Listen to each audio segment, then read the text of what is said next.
done it. As President of the United States, my preference will always be for peace and partnership whenever those outcomes can be achieved. Always. It's always going to be that way. Only a fool would think otherwise.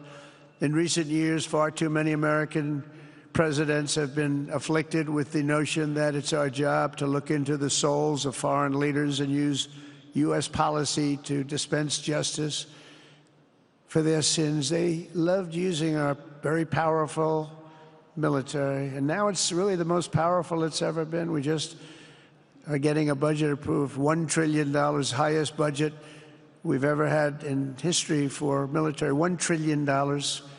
And we're getting the greatest missiles, the greatest weapons. And, you know, I hate to do it, but you have to do it because we believe in peace through strength. You have to have the strength, otherwise bad things could happen. But hopefully we'll never have to use any of those weapons.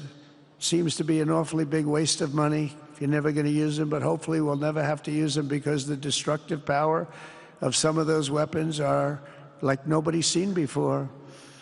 I believe it is God's job to sit in judgment, my job to defend America and to promote the fundamental interest of stability, prosperity, and peace. That's what I really want to do. I will never hesitate to wield American power if it's necessary to defend the United States or to help defend our allies.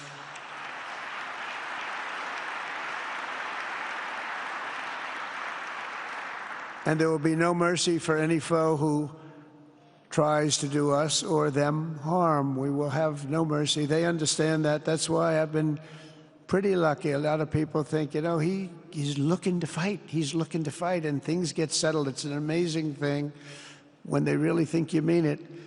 But we do. We have the greatest military, the strongest military, stronger than any. Nobody's even close. We have the best weapons in the world, but we don't want to use them. If you threaten America or our partners, however, then you'll be faced with overwhelming strength and devastating force. We have things that you don't even know about, you don't hear about, and if you did, you'd say, wow.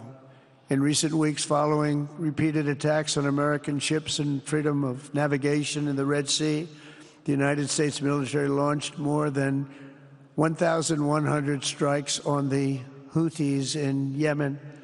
As a result, the Houthis agreed to stop. They said, we don't want this anymore.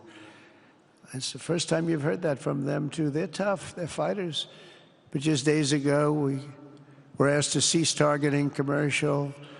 They were not going to be targeting commercial ships in any way, shape, or form, or anything American. And they were very happy that we stopped. But we had 52 days of thunder and lightning like they've never seen before.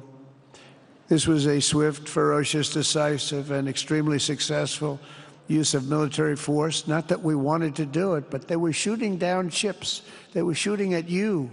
They were shooting at Saudi Arabia. We don't want them shooting at Saudi Arabia, if that's okay. So we hit them hard. We got what we came for, and then we got out.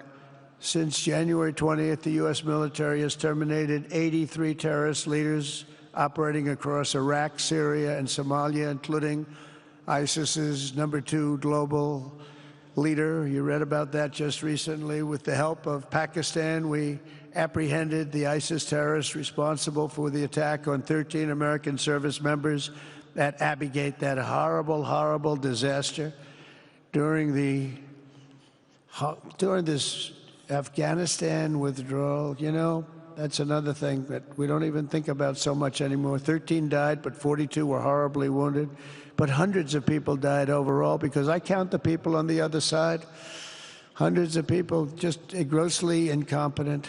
It's probably why Putin decided to go into Ukraine, something he never would have done if I were president. But we wouldn't have had the problems of October 7th if I were president. We wouldn't have had Ukraine, Russia if I were president.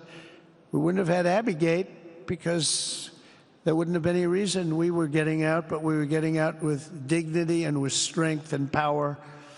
But the way they got out was not good. I think it was the most embarrassing moment in the history of our country.